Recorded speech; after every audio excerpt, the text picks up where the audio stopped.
Hello everyone, स्वागत है आपका हमारे यूट्यूब चैनल पे। तो आज की वीडियो में हम डिस्कस करने जा रहे हैं chapter number 3 of the Indian evidence act 1872 में से सेक्शन नंबर 56, 57 एंड 58। आज की वीडियो में जो है हम आपको सेक्शन 57 की जो है ट्रिक भी बताएंगे। So without any delay let start from the section number 56, जो बताता है कि फैक्ट्स जो हैं जुडिशियली नोटिसेबल उनको प्रूफ करने की कोई ज़रूरत नहीं होती। ठीक है, अब भाई जुडिशरी जो है, क्योंकि उनको भी बहुत सारे फैक्ट्स खुद ही पता होते हैं, नोटिस करती है जुडिशरी, तो उनको प्रूफ करने की पार्टीज़ को कोई ज़रूरत नहीं होती। फॉर एग्जांपल, जैसे कि आपने बहुत सारे केसेस भी देखे होंगे कि एजुकेशन सिस्टम इन यूपी, ये बिल्कुल भली भांति पता ही है, जुडिशरी को इसको प्रूफ करने की कोई भी ज़रूरत नहीं है। केस आप लिख सकते हैं Jaishankar Prasad versus state of Bihar. अब भाई पटना हाई कोर्ट का ये केस है। वहाँ पर कोर्ट ने कहा था हमें भी पता है कि ब्लाइंड पर्सन जो हैं उनके बहुत ज़्यादा अच्छे एकेडमिक पोजीशंस हैं, तो ये फैक्ट जो है जुडिशरी नोटिस कर चुकी है, इसको प्रूफ करने की कोई भी ज़रूरत नहीं है। सेक्शन नंबर 57 जो है वो बताता है facts which court must take judicial notice.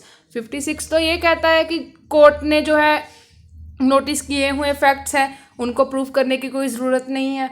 अब भाई 57 क्या कहता है कि कोर्ट कौन कौन से फैक्ट्स का जुडिशियल नोटिस ले।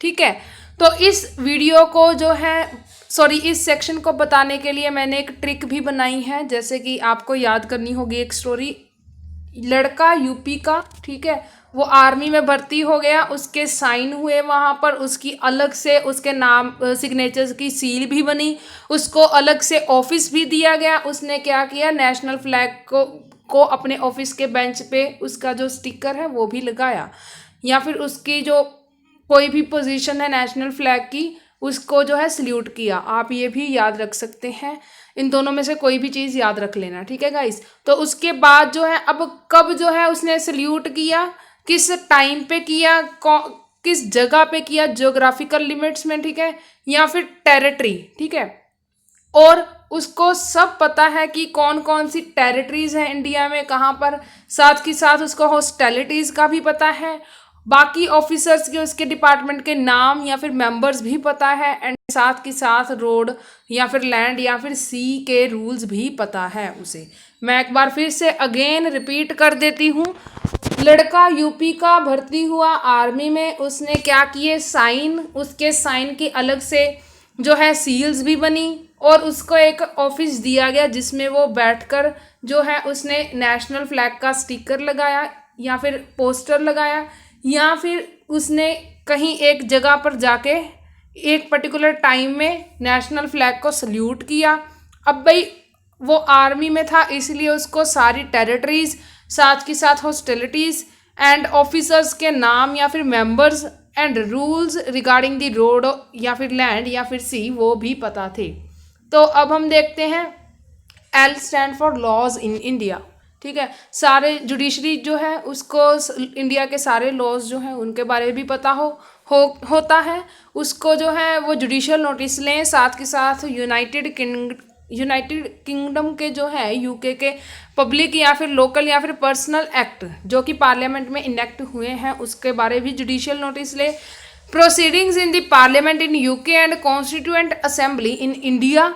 साथ के साथ a stand for army and officers जो है article for war, article of war है किसके, regarding the air, naval and army, इसका भी जुडिशियल नोटिस ले। अब भाई साइन या फिर असेशन मतलब होता है एक्वायर करना, acquisition of sine of the sovereign. अब भाई उस टाइम पे जो सोवरेन था उसके जो साइंस हैं उसका भी जुडिशियल नोटिस ले। साथ के साथ सील्स इन इंग्लिश, इंडियन या फिर क्राउन वगैरह और भी बहुत सारी चीज़ें जो बताई गई हैं सेक्शन 57 की इस क्लोज में, उसका भी जुडिशियल नोटिस लेगी। ऑफिसेज में जिसके भी टाइटल उसका क्या है, उसका नेम या फिर फंक्शंस उसने कौन से परफॉर्म करने हैं, साथ के साथ उसके साइंस का भी जुडिशियल नोटिस वो लेगी। National flag of every state and sovereign जो है वो रिकॉग्नाइज जो किए गए हैं by the government of India, उसका भी जुडिशियल नोटिस जो है कोर्ट लेगी। साथ के साथ टाइम या फिर जोग्राफिकल लिमिट्स जो है उनके साथ ही टेरिटरीज जो भी रिकॉग्नाइज किए गए हैं by the government of India, उनका भी जो है जुडिशियल नोटिस वो लेगी court. And all the hostilities जिनकी शुरुआत हुई है या फिर कंटिन्यू है या फिर ख़त्म हो चुकी हैं, उनके साथ साथ वो ऑफिसर्स के नाम या फिर मेंबर्स बहुत सारे जुडिशल ऑफिसर्स भी जैसे कि वकील्स वगैरह, उनका भी जुडिशल ऑफिस वो लेगी। तो साथ के साथ rule of law regarding the law of land या फिर लॉ ऑफ रोड या फिर लॉ ऑफ सी का भी जो है कोर्ट जुडिशल नोटिस लेगी। अब भाई इन चीज़ों का जुडिशल नोटिस लेते वक्त अगर जो है कोर्ट को ज़रूरत पड़े किसी भी पब्लिक हिस्ट्री या फिर साइंस या फिर आर्ट या फिर लिटरेचर की बुक की, तो फिर उनकी भी वो सहायता ले सकती है। सेक्शन नंबर 58 जो है वो बताता है facts admitted need not to be proved.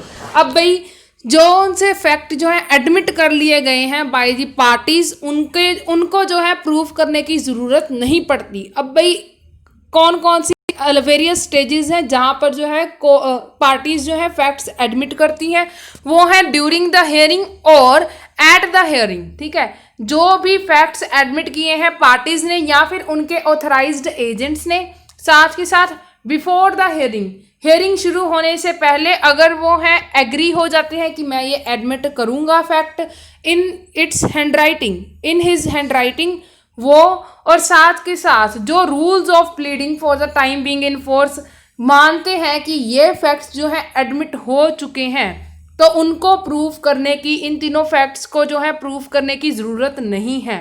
ठीक है, प्रोवाइजो क्या है, कोर्ट की डिस्क्रिशन है, court's discretion to request fact admitted to be proved otherwise than by admission. ठीक है, तो ये सारा जो है कोर्ट के डिस्क्रिशन पे जो है उस पर ही डिपेंड करता है। सो अगर आपको जो है हमारी आज की वीडियो पसंद आई हो, please like, comment, share and subscribe my channel. Thank you.